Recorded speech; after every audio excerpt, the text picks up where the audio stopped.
자, 55페이지 고소입니다. 자, 고소는 지금까지 배운 것 중에서 가장 중요합니다. 별표 쳐보시고 거의 매년마다 꼭 시험 나오기 때문에 전부 숙지를 하셔야만 됩니다. 먼저 의의 볼게요. 자, 고소는 범죄 피해자 또는 그와 일정한 관계에 있는 고소권자가 고소권자 동그라미 1번, 수사기관에 대해서 동그라미 2번, 범죄 사실을 신고하는 겁니다. 근데 범죄 사실을 신고한다는 것만 갖고는 고소가 안 돼요. 반드시 처벌을 구하는 의사표시가 있을 때 고소가 된다. 동그라미 4번. 이 네 가지 요건을 모두 구비했을 때 고소가 되죠. 자, 고소권자는 뒤에 나옵니다.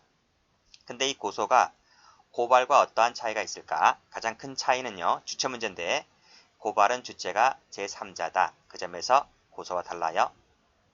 자, 그럼 볼게요. 자, 수사기관에 대해서 신고를 했을 때 고소가 되는 거죠. 수사기관. 수사기관이 아니라 밑에 옆에 나와 있죠. 법원에 하는 것은 고소가 아니에요. 당연히 행정기관에 하는 것도 아니고요. 자, 밑에 판례 봅니다. 자, 고소라고 하는 것은 검은색으로 검사 동그라미, 경찰관 동그라미. 수사기관이죠. 검사나 경찰관에 하는 것이 고소인 것이다. 따라서 파란색 뜨시고 법원 밑줄 그으시고 X, 판사 밑줄 그으시고 X. 이 법원이나 판사에 대해서 하는 것은 고소가 아니다. 됐죠? 자, 그 다음 고소라고 하는 것은요. 범죄 사실을 신고하는 것이 고소입니다. 그러면 이 범죄 사실을 신고하는 것이 고소인데, 자, 판례 보죠. 그 특정의 정도는 위에 거 보죠. 위에 판례. 자, 고소라고 하는 것은 자, 범죄 사실이 특정되어야 하는데 그 특정의 정도는 빨간색으로 어떤 범죄 사실 동그라미를 지정해서 처벌을 구하고 있는가를 확정할 수 있을 것이면 된다. 여기서 어떤 범죄 사실이라고 하는 것은 내가 당한 범죄가 절도냐, 사기냐, 강도냐, 강간이냐 이런 사실만 특정하면 되는 거예요. 그 외의 것은 의미가 없어요. 그러니까 내가 사기를 당했다. 그러면 사기라고 하는 것을 지정해서 확정할 수 있으면 되는 것이지. 그 밑에 보시면 범행의 일시, 장소, 방법, X 이런 것은 특정할 필요가 없다. 이것은 수사기관이 수사를 해서 밝혀내면 되는 것이지 피해자가 신고하는 것은 뭐다? 어떤 범죄 사실이냐? 사기냐, 강도냐, 강간이냐? 그것만 특정해서 하면 되는 것입니다. 일시, 장소, 방법 필요 없고 고소인 성명 이름 필요 없습니다. 이런 것까지 특정해야만 한다고 하면 틀려요. 요 판례 별표. 자, 밑에 판례 똑같아요. 자, 밑에 판례 보시게 되면 역시 빨간색으로 어떤 범죄 사실 동그라미 요것만 특정하면 되는 것이지. 그 밑에 보시게 되면 파란색으로 범인의 성명 밑줄 그으시고 X. 그 밑에 일시, 장소, 방법 밑줄 그으시고 X. 이런 것은 특정할 필요가 없다. 즉 특정할 필요가 없기 때문에 성명이 오기가 있었다 하더라도 또 일시, 장소, 방법이 틀렸다 할지라도 하등 영향이 없다는 것이죠. 성명이 뭐고 일시, 장소, 방법이 어떤 것인지는 경찰이 밝혀낼 것이다. 거죠. 이것도 별표. 다음. 자, 밑에 똑같네요. 보시면 역시 범죄 사실을 특정하여 신고하면 족한 것이지 범인이 누구인지 밑줄 그으시고 X 이런 건 알 필요가 없다는 거죠. 거의 똑같죠? 첫 번째, 두 번째, 세 번째 색깔 칠할게요. 이런 것만 특정하면 된다. 그렇죠? 그리고 나머지 것은 필요가 없다는 거죠. 나머지 것은 뭐다? 수사기관이 밝혀낼 문제이다. 이렇게 보시면 돼요. 자, 그 밑에 판례. 자, 범행 기간을 특정하고 있는 고소에 있어서는 특정된 기간 중에 저지른 모든 범죄에 대해서 처벌을 구하는 의사표시가 있다고 봄이 상당하다. 그냥 봐두시고 다음 페이지. 그리고 고소가 되려면요. 그 앞에 있는 이 범죄 사실 신고만 갖고선 고소가 안 돼요. 거기에 더 나아가서 뭐까지 필요하다? 반드시 처벌을 구하는 의사표시가 있을 때 이때 고소가 된다. 보시면 돼요. 자, 첫 번째 판례. 피해자가 고소장을 제출해서 처벌 동그라미. 희망하는 의사 표시를 분명히 했다면, 이 의사를 분명히 표시했다면, 그리고 고소 취소한 바가 없어요. 고소를 취소한 바가 없다면 그 후에 한 피해자의 고소는 여전히 유효한 것이다 하는 것입니다.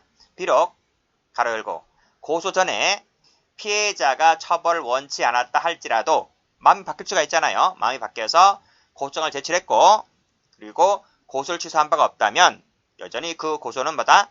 유효하다. 이렇게 보시면 돼요. 이것도 별표. 출제가 잘 되니까 별표하는 겁니다. 자, 그 다음. 자, 저작권법의 양벌 규정 나왔네요. 양벌 규정은 직접 위반 행위를 한 자 외에 밑에 그 업무 주체 등을 당연히 처벌하도록 되어 있는 규정이기 때문에 친고죄에 있어서도 행위자 빨간색 동그라미 의 범죄에 대한 고소가 있으면 족한 것이지 그 옆에 양벌 규정에 의해서 처벌받는 자에 대해서까지 별도의 고소를 요한다고 하면 틀려요. 왜요? 이것은 그 뒤에 배우겠지만 다음 시간에 배우겠지만 이 친고죄잖아요. 친고죄. 친위 고소가 있어야지만 공소 제기할 수 있는 범죄를 친고죄를 한다 그랬습니다. 이 친고죄 같은 경우에는 고소 불가분의 원칙이 적용돼요. 불가분의 원칙이 적용되기 때문에 따라서 행위자에 대한 고소가 있으면 그 고소 효력은 양벌 조항에 따라 처벌받는 자에게까지 당연히 고소 효력이 미치기 때문에 이 자에 대해서 별도의 고소를 할 필요가 없는 것이라는 거예요. 왜? 이 원칙이 적용되기 때문에. 아시겠죠? 그래서 그 뒤에 또 나옵니다. 고발하고는 달라요. 고발의 경우에는 이 원칙이 적용되지 않습니다. 고발의 경우에는 이 고소 불가분의 원칙이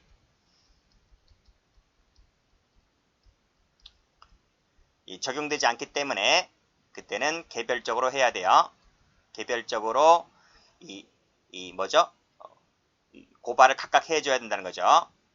해야 되지만 이 고소 같은 경우에는 지금 마지막에 고소 나와있죠. 고소 같은 경우는 이 고소 불가분의 원칙이 적용되는 것이기 때문에 이 처벌받는 자에 대해서까지 별도로 고소를 할 필요가 없다. 이 판례도 별표.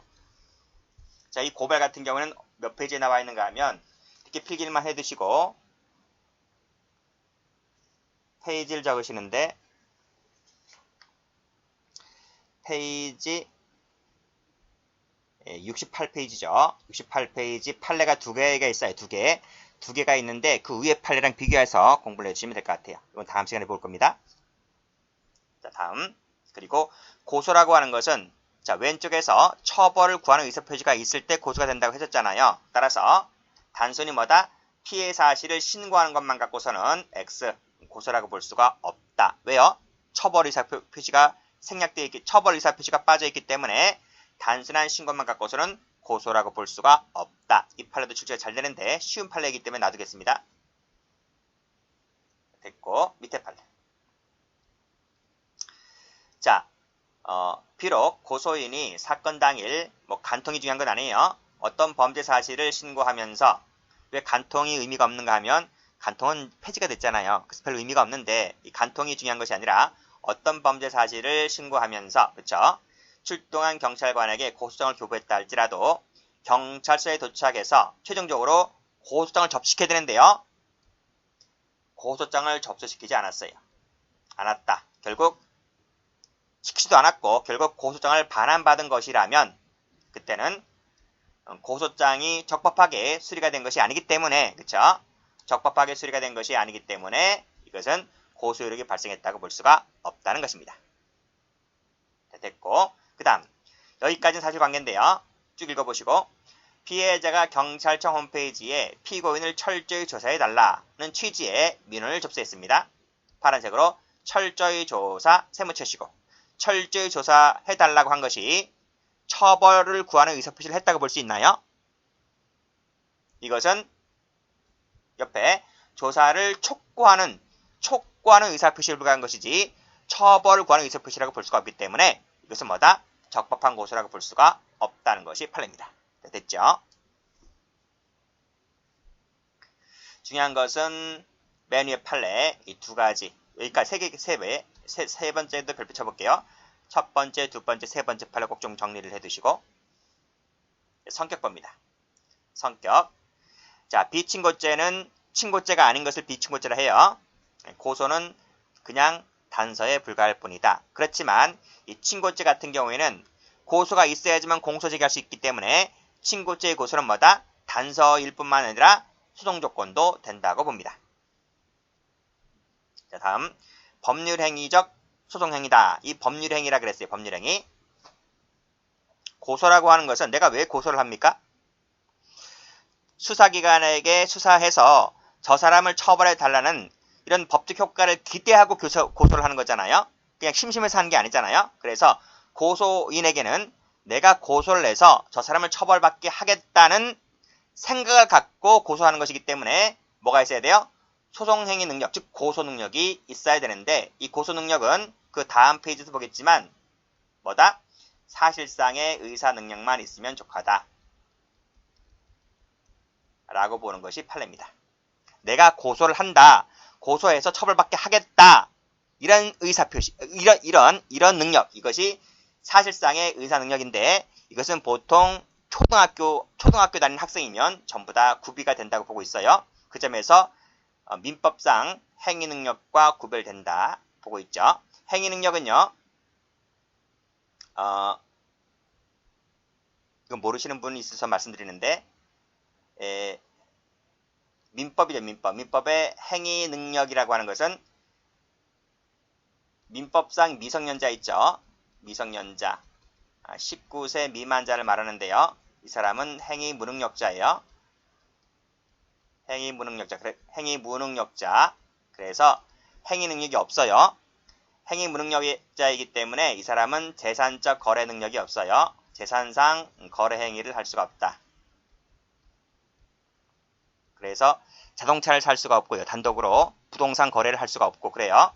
보호자, 엄마, 아빠를 대동하지 않는 이상 뭐 핸드폰 하나 제대로 살 수 있는 것이 없습니다. 이 미성년자는 행위 무능력자일 뿐이지 그렇다 하더라도 이 사람 뭐를 갖고 있다? 이 의사능력을 갖고 있어요.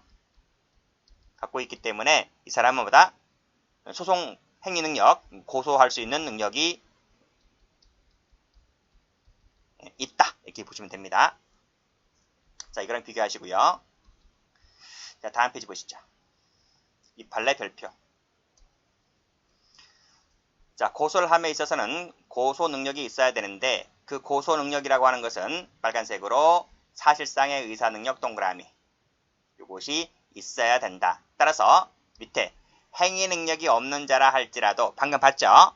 19세 미만자라 할지라도 뭐가 있다? 고소 능력은 있다고 본다. 그쵸? 고소 유입 능력도 마찬가지입니다. 이것도 뭐다? 사실상의 의사 능력만 있으면 족하다고 보고 있는 것이 판례. 자, 밑에 판례죠. 밑에 판례 11살 남짓한 초등학교 6학년생 동그라미. 이 학생도 뭐죠? 사실상의 의사 능력이 있는 거죠. 고소가 뭔지를 알아요. 고소가 뭔지를 아는 사람이라는 겁니다. 그렇기 때문에 밑에 이러한 사실상의 의사 능력이 있는 것이기 때문에 이 사람은 고소 능력 있는 피해자 본인이 고소를 하였다고 본다고 봤습니다. 어려운 거 없죠? 자, 밑에 절차. 자, 고소권자입니다. 첫 번째 피해자. 피해자는 고소권자입니다. 범죄를 인한 피해자는 고소할 수 있다 했는데 이 피해자는 빨간색으로 직접 피해자만을 말합니다. 파란색으로 간접적 피해자 밑줄 그시고 X 제외된다.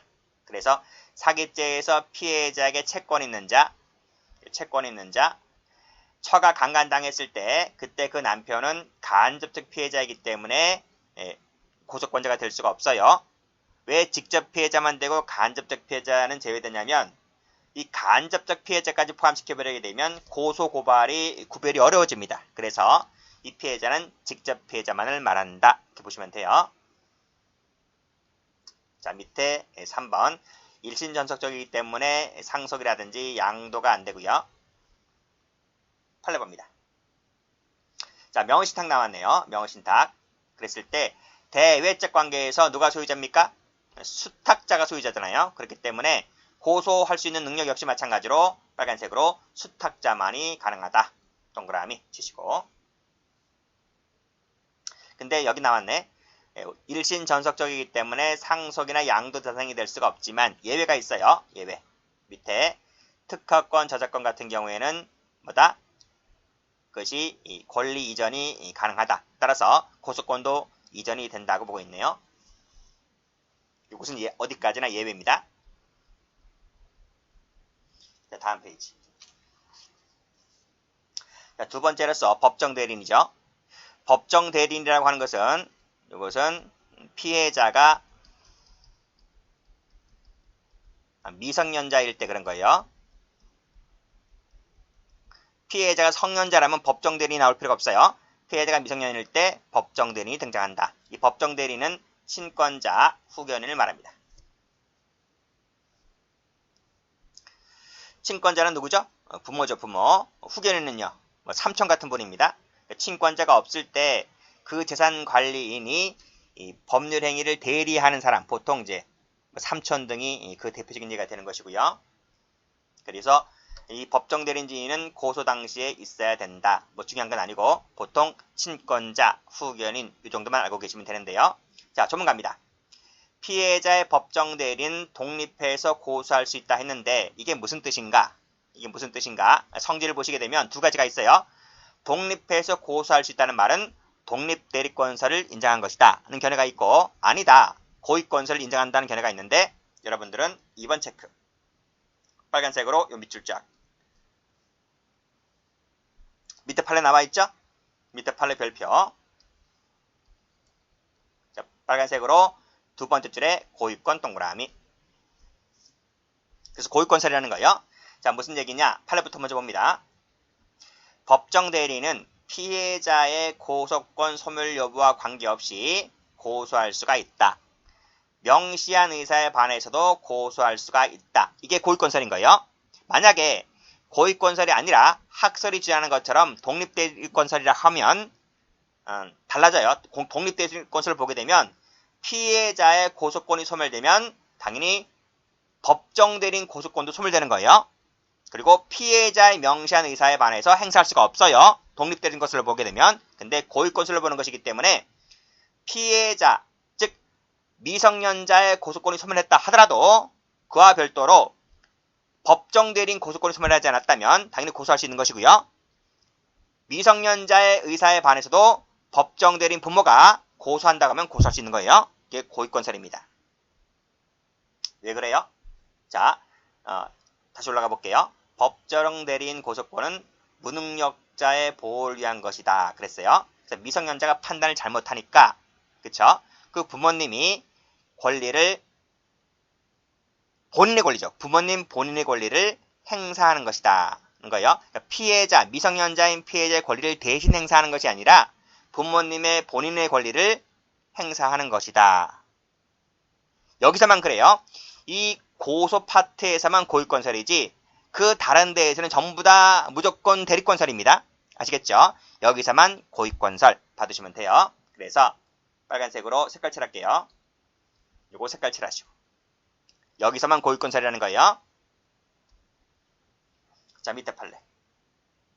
자, 밑에 고소 당시 이혼한 생모라 할지라도 생모 동그라미, 당연히 그 자식에 대한 친권자이기 때문에 친권자 검은색 밑줄 독립해서 고소할 수가 있다고 했어요.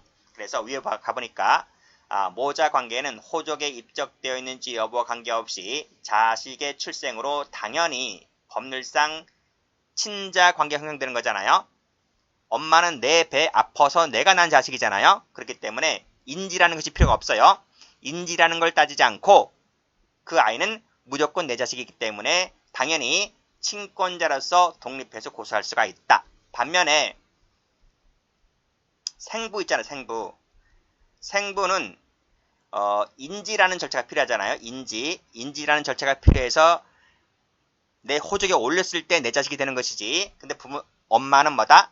인지라는 거 필요 없이 이혼했든 안 했든 간에 나의 자식이기 때문에 친권자로서 당연히 독립해서 고소권을 행사할 수 있다는 것이 판례입니다. 자, 그 다음 법정 대리인 고소권은 밑에 고의권이기 때문에 피해자의 고소권 소멸 여부와 관계없이 빨간색으로 법정 대리인 자신 동그라미, 자신이 범인을 알게 되는 날로부터 진행한다. 고 되어 있네요. 이 그 고소기간 있잖아요. 고소기간. 우리 교재 몇 페이지 나와 있는가 하면 62페이지 보세요. 62페이지 맨 밑에 박스 조문 나와 있죠. 230조. 1항 읽어볼게요. 친고죄에 대해서는 범인을 알게 된 날로부터 6개월을 경과하면 고소하지 못한다 돼 있지 않습니까? 범인을 알게 된 날로부터 6개월 있잖아요. 6개월. 다시 원위치. 6개월이 지났어요. 6개월이 지났다면 피해자는 고소권이 소멸되었기 때문에 고소할 수가 없죠. 근데 그 엄마 아빠가 뒤늦게 알아서 아직 6개월이 지나지 않았다면 그 엄마 아빠가 범인을 알게 된 날로부터 6개월 내에 있다면 엄마 아빠는 독립해서 고소할 수 있다 라고 하는 것이 판례입니다. 이 판례 별표 치시고, 자, 다음 친족이네요. 친족.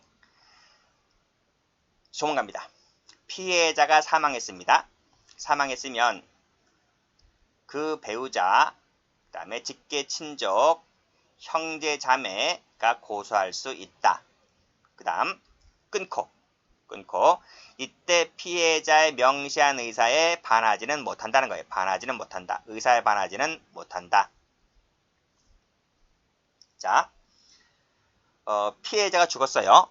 죽었다면 그 배우자, 남편이죠. 남편.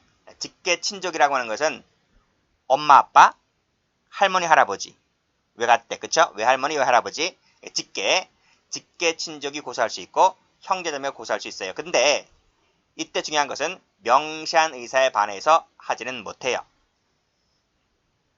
앞에 건 뭐였어요? 앞에 거 법정 대리인 같은 경우에는 고위권서를 보고 있기 때문에 피해자의 명시한 의사에 반해서도 할 수 있다고 했잖아요. 그런데 이 조문 같은 경우에는 피해자가 사망했잖아요. 사망하기 전에 사망했는데 무슨 명시한 의사냐 이렇게 생각하지 말고 사망하기 전에 피해자가 그래요. 저 사람 반드시 처벌해 주세요. 아니면 처벌해 주지 마세요. 이렇게 얘기를 하고 죽을 것 아니겠습니까? 유언으로. 그렇죠?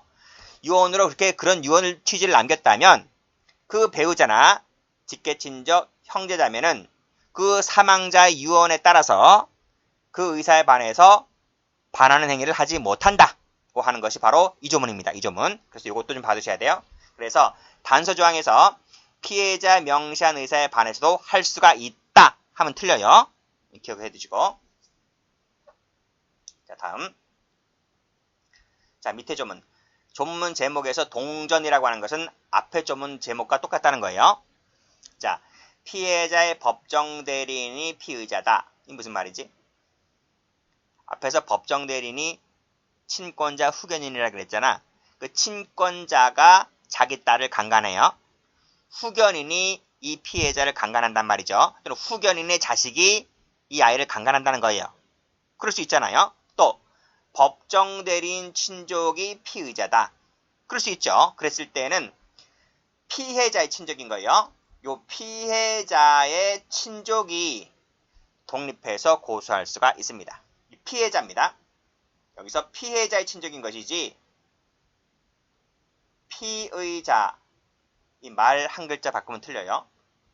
피의자의 친족 하면 틀리다고요. 이거 재수 나쁘면 이 글자 안 보여요. 그래서 요거 색깔 칠할게요. 요거 색깔 칠한다. 피해자를 색깔 칠한다. 피의자 하면 틀리다 그랬어요. 운 나쁘면 떨어지는 거야. 자, 독립해서 고소할 수가 있기 때문에 이것도 좀 받으시고, 그 다음 사자 명예훼손이네. 사자의 명예를 훼손한 범죄, 사자 명예훼손죄는 친고죄입니다. 그때는 그 친족이나 자손이 독립해서 고소할 수가 있다. 받으시고. 어려운 거 없죠? 그 다음에 출제가 잘 되는 조문이 그 중에서 요 밑에 조문인데 지성고소권자 여기 별표 한번 쳐볼까요? 조문 다 출제가 잘 됩니다. 왼쪽, 오른쪽, 앞에 페이지 전부 다 출제가 잘 되기 때문에 꼭 좀 기억을 해두시고 이거 한번 볼게요. 친고죄에 있어서 고소할 자가 없대요. 고소할 자가 없다. 이게 무슨 말이지?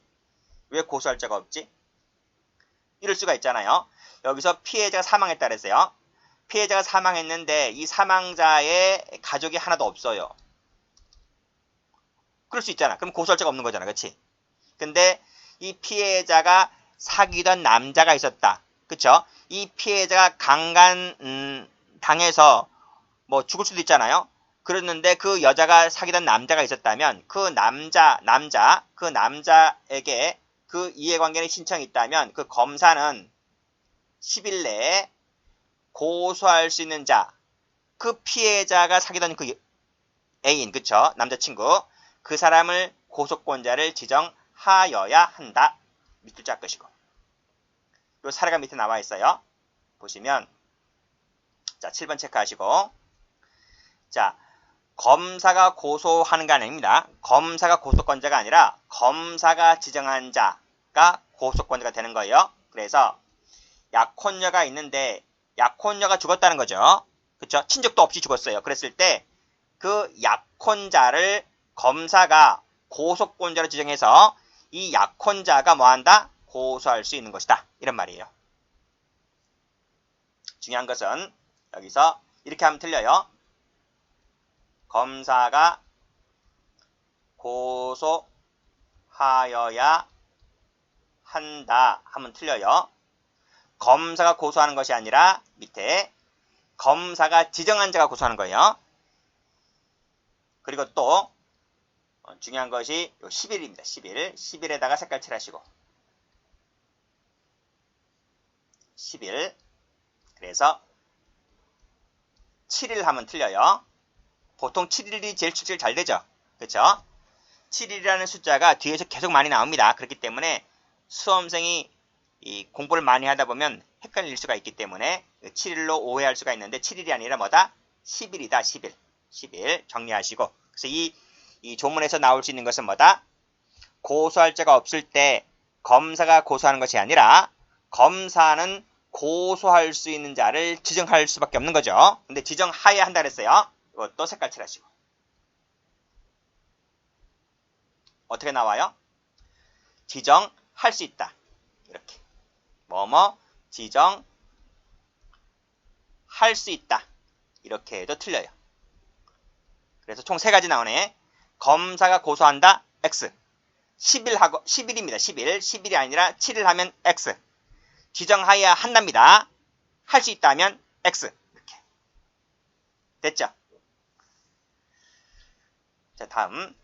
밑에 보시면 생모 나왔네. 생모. 빨간색으로 생모 동그라미. 생모가 그 딸에 대한 추행의 사실에 대해서 고소 제기한 것은 적법하다. 그쵸? 이것은 그 왼쪽 판례랑 똑같아요. 요 판례나 앞에 왼쪽 페이지에 나와 있는 요 생모 사건 있죠. 당연히 직계 혈족 관계가 형성되는 것이기 때문에 생모라 할지라도 친권자로서 독립고소할 수 있다. 이 판례나 뭐 같은 판례죠. 그 다음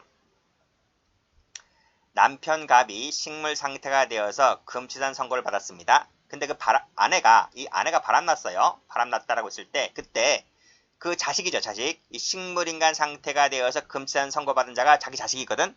이 사람이 엄마. 그쵸? 갑의 엄마 동그라미. 이 사람이 제기한 고소는 적법하다. 그 다음 피해자인 배우자가 사망했다고 했을 때 형제자매 동그라미. 그럼 법조문에 나와 있죠? 이 형제자매도 고소권자가 될 수 있다. 됐습니다. 다음.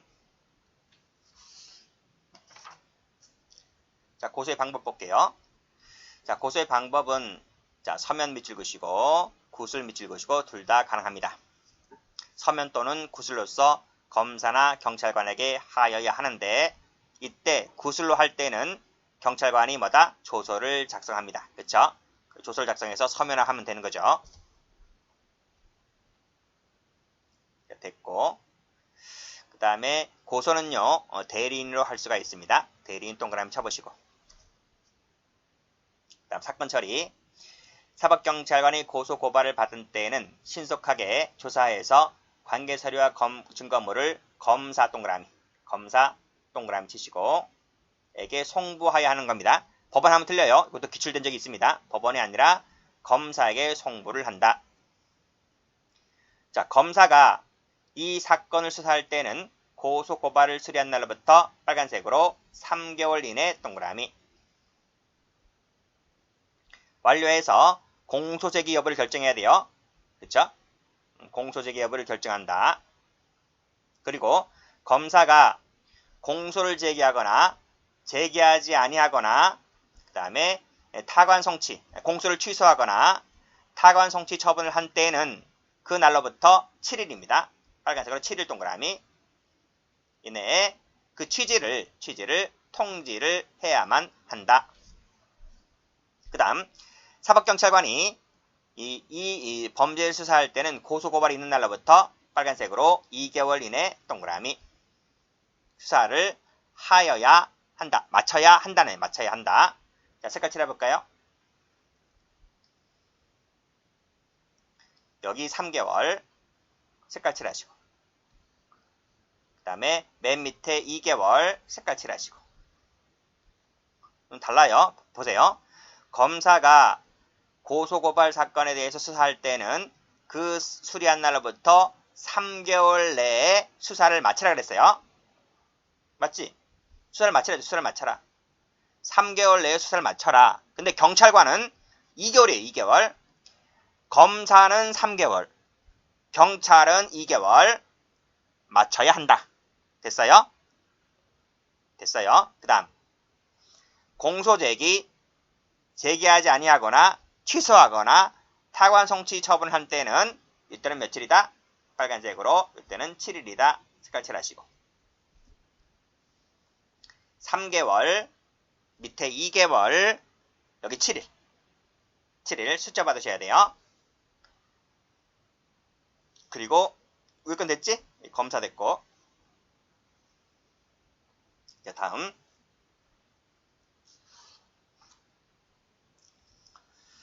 자, 친고죄 고소 나와 있죠. 서면뿐만 아니라 구술로 또 할 수 있는 것인데 그쵸? 그때 구술로 할 때 조서를 작성한다 했는데 이 조서 작성 같은 경우에는 독립된 조서일 필요가 없다. 독립된 조서 밑줄 그으시고 X.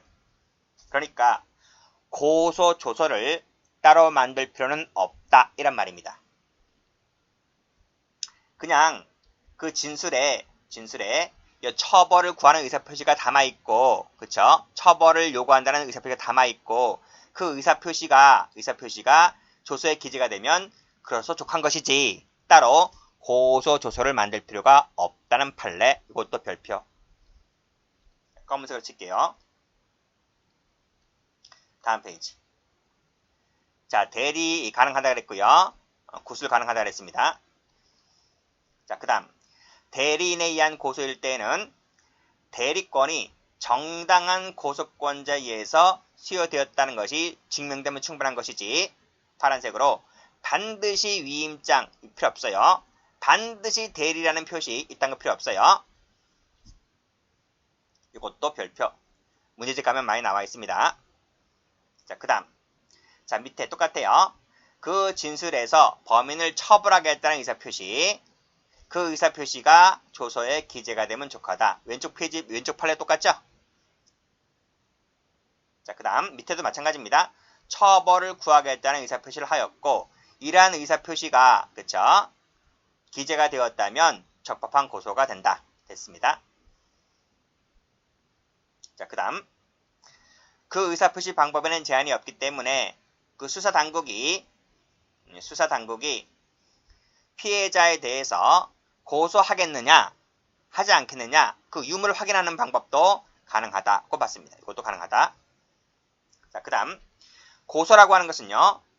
고소장에 붙인 죄명에 구애되는 것이 아니라 그 내용을 갖고 따져야 하는 것이기 때문에 자, 고소장에 명예훼손죄의 죄명을 붙이고 사실을 적었는데 그 사실이 명예훼손죄가 아닌 그 모욕죄를 구성한다는 거예요. 그랬을 때는 고소장은 뭐다? 모욕죄로서의 효력을 갖는다. 이것도 받으시고 그쵸? 그 다음 페이지 보시면 고소의 제한 볼게요. 자, 고소는요. 자기 또는 배우자의 직계 존속을 고소를 못해요. 못한다.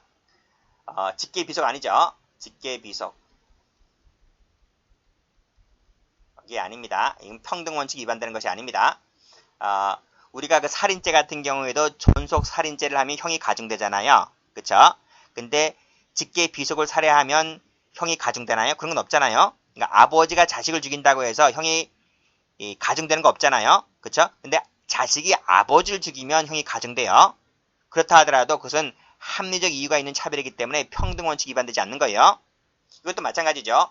자기 또는 배우자의 직계존속을 고소하지 못한다. 자, 밑에 보시면 판례 나와 있죠. 비속이 존속을 고소하는 행위의 반윤리성을 억제하고자 이를 제한하는 것은 나름대로 합리적 근거가 있다. 이렇게 봤습니다. 그래서 이것은 뭐다? 평등원칙이 위반되지 않는다고요. 그런 내용입니다. 그런데 예외가 있어요. 예외.